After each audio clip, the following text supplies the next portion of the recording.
بسم اللہ الرحمن الرحیم۔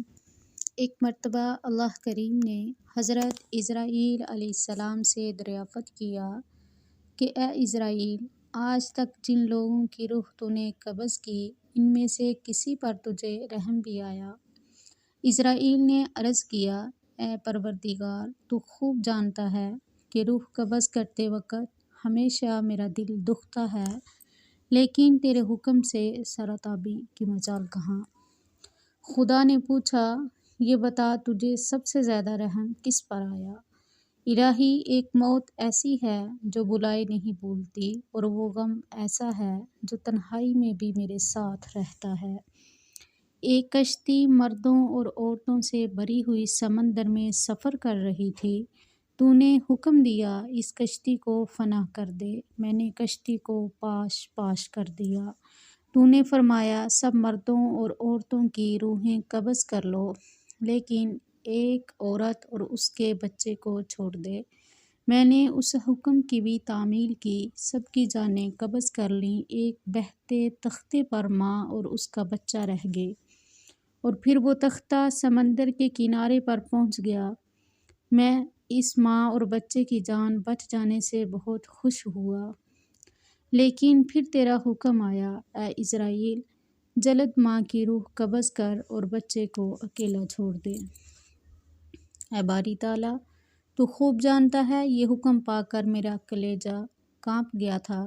مجھے اس شیر خوار بچے کو اس کی ماں سے الگ کر کے جس قدر تکلیف پہنچی تھی، اب اس واقعہ کو ایک مدت بیت چکی ہے، لیکن وہ بچہ برابر یاد آتا ہے۔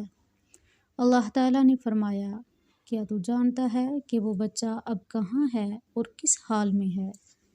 اللہ کریم نے فرمایا، اے اسرائیل، سن، جب تو نے ماں کی روح قبض کی اور بچے کو تنہا چھوڑ دیا، تو ہم نے سمندر کی ایک موج کو حکم دیا کہ اس بچے کو احتیاط سے ایک ویران جزیرے میں ڈال دے۔ اس جزیرے میں ایک سرسبز اور گھنا جنگل تھا، یہاں صاف شفاف میٹھے پانی کے چشمے بہتے تھے اور بے شمار پھلدار درخت تھے۔ اس جزیرے پر ہم نے اپنے فضل و کرم سے محض اس بچے کی خاطر لاکھوں خوشنما اور حسین پرندے بھیجے، جو ہر وقت چہچہاتے اور نیا راگ لاتے تھے۔ ہم نے چنبیلی کے پھولوں اور پتوں کو حکم دیا کہ اس بچے کا بستر تیار کرو تاکہ وہ اس پر آرام کی نیند سوئے۔ ہم نے اسے ہر خوف اور خطرے سے محفوظ کر دیا۔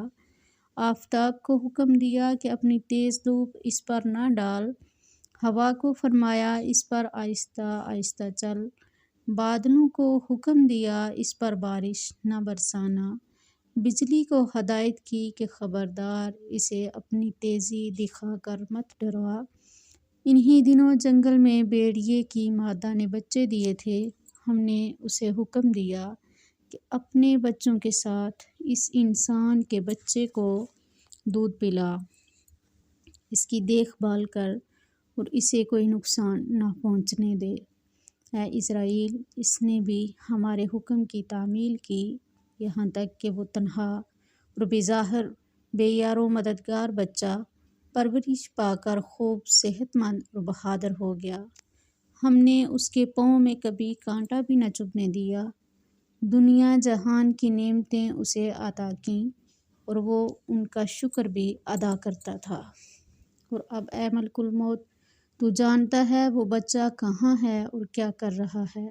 اسرائیل نے سجدہ کرتے ہوئے عرض کیا، تجھی کو علم ہے اے میرے پروردگار۔ اللہ کریم نے فرمایا، وہ بچہ نمرود بن گیا اور اسی نے میرے خلیل ابراہیم علیہ السلام کو آگ کے علو میں جھونکا۔ اب وہ خدائی کا دعویٰ کر کے لوگوں کو میری راہ سے ہٹاتا ہے اور ان پر تشدد کرتا ہے۔ بالکل اسی طرح آپ کی زندگی کے فیصلے ایسے ہوتے ہیں جو آپ کو ٹھیک نہیں لگتے اور آپ کو رب کے ان فیصلوں پر اعتراض ہوتا ہے، لیکن وہ اسی طرح حکمت سے بھرے ہوتے ہیں۔ تو رب کے فیصلوں کو قبول کرنا سیکھیں، وہ آپ کے لیے بہترین فیصلہ کرتا ہے۔ سوچیے گا ضرور۔